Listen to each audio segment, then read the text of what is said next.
தேவனுக்கே மகிமை. உங்களுக்கு ஆசீர்வாதமான கிறிஸ்துமஸ் கால வாழ்த்துக்கள். மறக்காதீர்கள், இந்த காலத்திற்கு காரணம் இயேசு கிறிஸ்துவே. தயவு செய்து ஏசாயா 9வது அதிகாரத்தை என்னுடன் எடுத்துக்கொள்ளுங்கள்.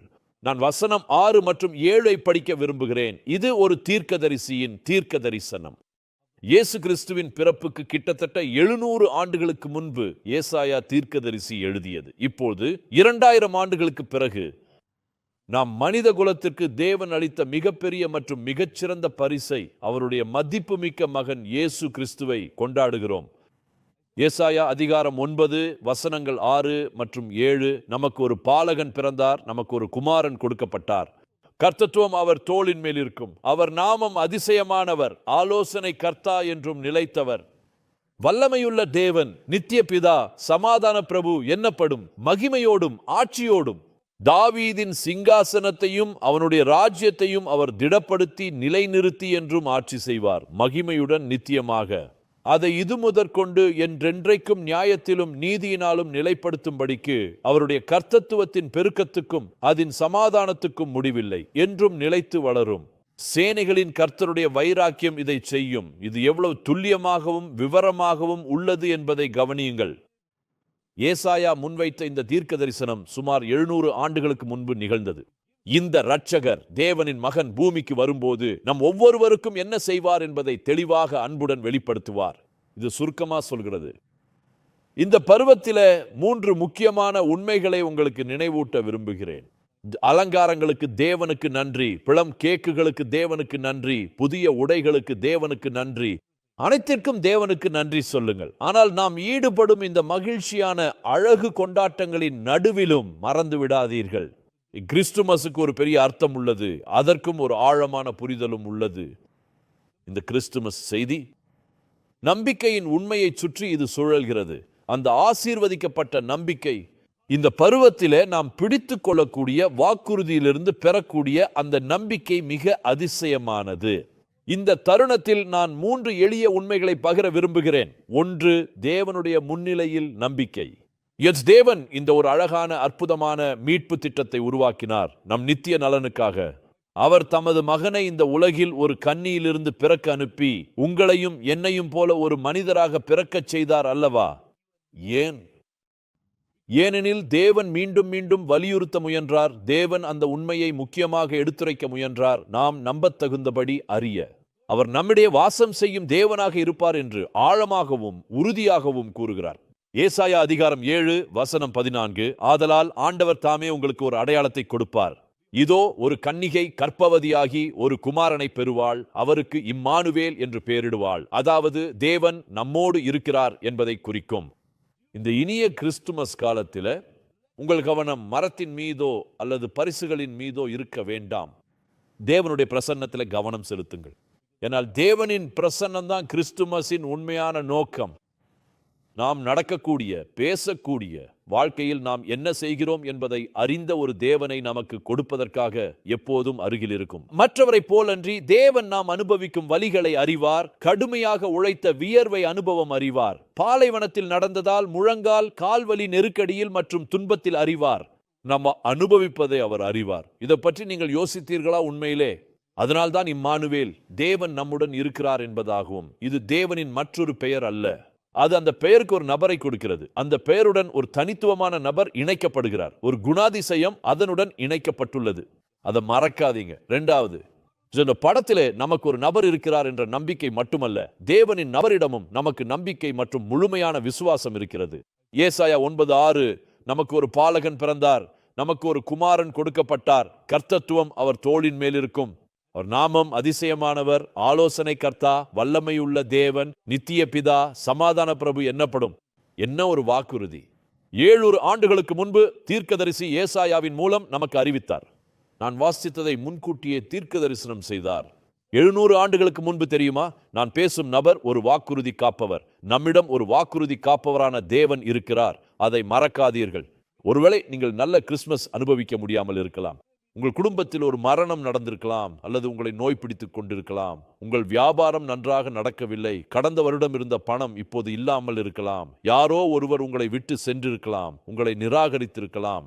தேவனுடைய பிள்ளையே, உன் சூழ்நிலை என்னவென்று எனக்கு தெரியவில்லை. ஆனால் மறந்து விடாதே, இந்த தேவனின் பண்பு அவர் தந்த வாக்குறுதியை நிறைவேற்றுவதே. 700 ஆண்டுகளுக்கு முன்பு தேவன் ஏசாயாவுக்கு அளித்த வாக்குறுதியை நிறைவேற்றினால் 2000 ஆண்டுகள் கழித்தும் நாம் அந்த வாக்குறுதியை நம்பிக்கையுடன் இருக்கலாம். ஒரு குழந்தை பிறக்கிறது, அவரது மனித தன்மையை பற்றி பேசப்படுகிறது. ஒரு மகன் கொடுக்கப்பட்டார், அவருடைய தெய்வீகத்தை குறித்து பேசப்படுகிறது. அதை மறந்து விடாதீர்கள். அவர் 100 விழுக்காடு தேவன், 100 விழுக்காடு மனிதரும். கிறிஸ்துவில் தோல்வியற்ற பண்பை நாம் கொண்டுள்ளோம். அவர் வாக்குறுதியை நிறைவேற்றுபவர். மூணாவது, கிறிஸ்துமஸ் கதை வெறும் பிறப்பை பற்றி அல்ல. கிறிஸ்துமஸ் என்பது மனிதர்களுக்கான மீட்பு திட்டத்தின் மிகவும் முக்கியமான தொடக்கமாகும். எசாயா 53:4, 6 ஆகிய வசனங்களை பாருங்கள். மெய்யாகவே அவர் நம்முடைய பாடுகளை ஏற்றுக்கொண்டு நம்முடைய துக்கங்களை சுமந்தார். நாமோ அவர் தேவனால் அடிபட்டு வாதிக்கப்பட்டு சிறுமைப்பட்டவர் என்று எண்ணினோம். நம்முடைய மீறுதல்களின் நிமித்தம் அவர் காயப்பட்டு, நம்முடைய அக்கிரமங்களின் நிமித்தம் அவர் நொறுக்கப்பட்டார். நமக்கு சமாதானத்தை உண்டு பண்ணும் ஆக்கினை அவர் மேல் வந்தது. அவருடைய தழும்புகளால் குணமாகிறோம். நாம் எல்லாரும் ஆடுகளைப் போல வழிதப்பித்திரிந்து அவனவன் தன் வழியிலே சென்றோம். முழு நம்பிக்கையோடும் கர்த்தரோ நம்மெல்லாருடைய அக்கிரமத்தையும் அவர் மேல் விழப்பண்ணினார், கருணையுடன் மற்றும் மிக்க அன்புடன். இந்த காலை நான் பேசுறது உங்களுக்கு புரிகிறதா? கிறிஸ்துமஸ் என்பது இயேசு கிறிஸ்து நமக்காக ஒரு மாற்று பலியாக இருந்தார் என்பதை மிக தெளிவாக மற்றும் உறுதியாக நிரூபிக்கிறது. உங்கள் கிறிஸ்துமஸ் மாட்டுத் தொழுவத்திலும் குழந்தை இயேசுவுடனும் தொடங்கி முடிவடைகிறது என்றால் நீங்கள் கிறிஸ்துமஸின் அர்த்தத்தை புரிந்து கொள்ளவில்லை. நீங்கள் கிறிஸ்துமஸ் செய்தியை புரிந்து கொள்ளவில்லை. கிறிஸ்துமஸ் என்றதை முழுமையாகவும் அதன் முக்கியத்துவத்தையும் நன்கு நீங்கள் புரிந்து கொள்ள வேண்டும். இது மாட்டுத் தொழுவத்தில் துவங்கி கல்வாரி சிலுவையில் முடிந்தது. 3 நாட்கள் கழித்து உயிர்த்தெழுதல் நிகழ்ந்தது. இதுவே கிறிஸ்துமஸ் விழாவின் முழு படம். நாம் சேவிக்கும் தேவன் எவ்வளவு வல்லமையுடையவர், பரிசுத்தர் மற்றும் அற்புதமானவர். கிறிஸ்துமஸ் அவர் வந்தது பாவங்களை தாங்குவதற்காக, அவமானங்களை தாங்குவதற்காக, துயர்களை தாங்குவதற்காக. அவர் நோய்களை சுமப்பார், அவர் பிரிவை சுமப்பார், அவர் நம்முடைய வேதனைகளை சுமப்பார். இம்மானுவேல் வல்லமையுள்ள தேவன். 1 பேதுரு 2:24, நாம் பாவங்களுக்கு செத்து நீதிக்கு பிழைத்திருக்கும்படிக்கு அவர்தாமே தமது சரீரத்திலே நம்முடைய பாவங்களை சிலுவையின் மேல் சுமந்தார். அவர் விரும்பியதை நிறைவேற்றினார், சக்தியோடும் அன்போடும் செய்கிறார். அவருடைய தழும்புகளால் குணமானீர்கள். தேவனுடைய பிள்ளையே, நான் இப்பொழுது பகிர்ந்ததை மறந்து விடாதே, மனதோடும் நினைவில் வையுங்கள். கிறிஸ்துமஸ் ஒரு சிறப்பு செய்தி கொண்டுள்ளது. இது ஒரு நல்ல நம்பிக்கையின் செய்தி. தேவன் மனிதரின் ரூபத்தில் வந்து கன்னியையால் பிறந்து 33 அரை ஆண்டுகள் வாழ்ந்தார். தந்தையின் பணியை நிறைவேற்றிக் கொண்டு கல்வாரி சிலுவையில் மரணமடைந்தார். மீட்பு பெறும் ஒரு வழியை வழங்குவதற்காக. நீங்கள் வழி தவறிவிட்டீர்களா? அப்படி செய்ய வேண்டாம். முழு நம்பிக்கையோடும் என் இயேசு சிலுவையில் மரித்தார், தீர்க்க தரிசனம் செய்யப்பட்டபடி 3வது நாளில் உயிர்த்தெழுவார், அனைவருக்கும் வாழ்வு கொடுக்கவும். ஒரு நல்ல செய்தி என்னன்னா, இந்த வேதத்தில் கூறப்பட்டுள்ள தேவன் ஒரு கல்லறையில் இல்லை. அவர் உயிருடன் நலமாக இருக்க நம்மிடம் பேசிக் கொண்டிருக்கிறார். இந்த பருவத்தை நம்பிக்கையுடனும் எதிர்பார்ப்புடனும் நாங்கள் உண்மையில் அனுபவிக்க செய்ய அவர் எங்களை வழி நடத்துகிறார். அதனால் நீங்கள் உங்களது 2026ஆம் ஆண்டில் உங்களை துவக்கக்கூடியதாகும்.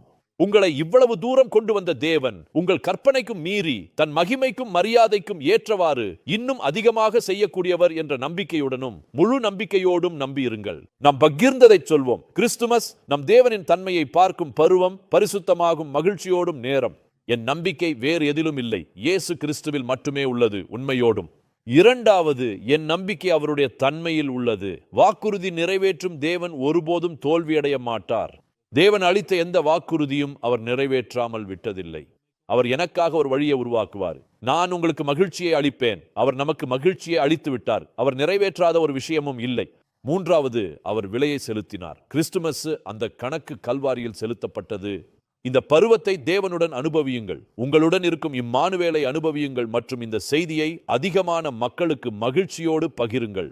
கிறிஸ்துமஸ் விழாவின் உண்மையான நோக்கத்தை தேவனுடைய மகிமைக்காக முன்வைக்க வேண்டும். பரலோக பிதாவே, இந்த காலை மீண்டும் உமக்கு நன்றி செலுத்த விரும்புகிறேன். உமது மதிப்புமிக்க மகன் இயேசு கிறிஸ்துவுக்காக நன்றி, அன்போடும் வாழ்த்துக்களோடும். சில நேரங்களில் நாம் அலங்காரங்கள், உடைகள் மற்றும் பல்வேறு விஷயங்களில் கவனம் செலுத்துகிறோம். ஆனால் உங்களை புறக்கணித்து விட்டோம்.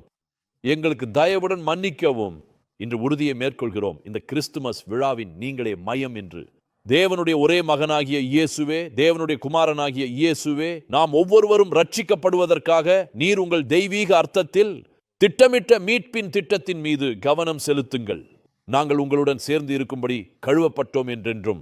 இந்த கணத்தில் என்னை பார்க்கும் ஒவ்வொரு ஆணும் பெண்ணும் சிறுவனும் சிறுமிக்காகவும் நான் ஜெபிக்கிறேன். கிறிஸ்துமஸ் சமாதானம். ஏனெனில் நமக்கு ஒரு குமாரன் கொடுக்கப்பட்டார். ஆலோசனை கர்த்தர் அனைவருக்கும் கிடைக்கட்டும். இந்த வல்லமையான தேவனின் சக்தி அவர்கள் மேல் இருக்கட்டும். நீதியுள்ள நீதிபதி அவர்களின் முடிவுகளையும் தேவைகளையும் சந்திக்கட்டும். இயேசுவின் நாமத்திலே ஜெபிக்கிறோம். ஆமென்.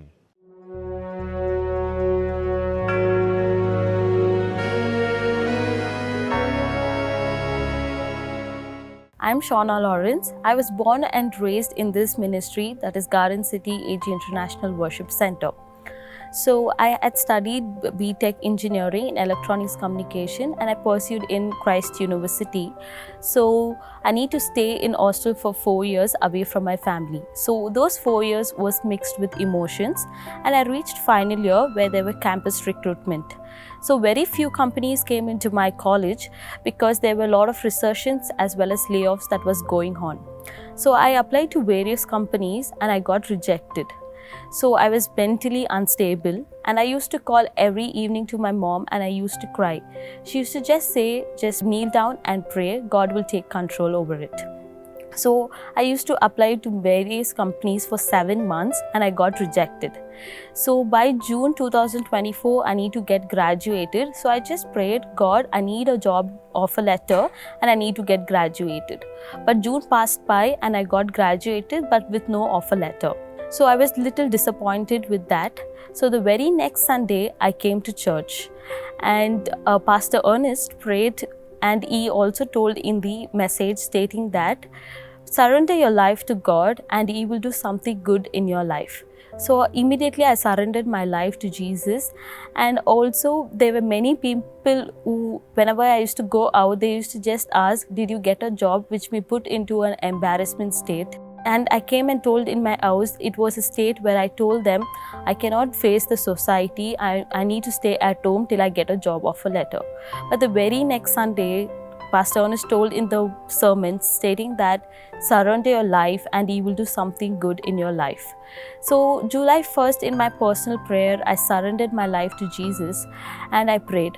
Immediately I got a call from the placement officer and they told me there are few companies openings, you can just apply and you can see. But they stated that within 10 to 15 days they will take time to give you an assessment. But I believe Jesus will do wonder in my life too. And within 15 minutes an HR contacted me from a company called Tesco. So she just told me, Shauna, you need to come to the office the very next day. But many of my friends had told me they have applied in that company but they got rejected because the assessment was a bit tough. But I never attended any assessment, it was just direct interview. I went and attended the interview and the manager told me just go home and stay happy. I came home and the HR called and she informed that you are selected. I immediately knelt down and I thanked God. And I was so amazed. But I never told my parents or friends that I got a job because I need a job offer letter in my hand. So the HR asked the documents for the employment verification. In 2 days, all my verifications was being done. And on July 6th, I got a job offer letter. So on July 1st, I prayed that within July 15th, I need to be going to an office. So I got my offer letter on July 6th and I see in that offer letter, my joining date was exact the day that I prayed for, it was July 15th. So I was so amazed. I went and told my parents and my family, everybody was shocked and amazed and they all were thankful to God. I sincerely want to thank Pastor Ernest and my church and my family for standing with me with prayer. All glory to Jesus alone. Just trust Jesus' process and He will do wonders in your life too. A king is born this day in Bethlehem. Hallelujah.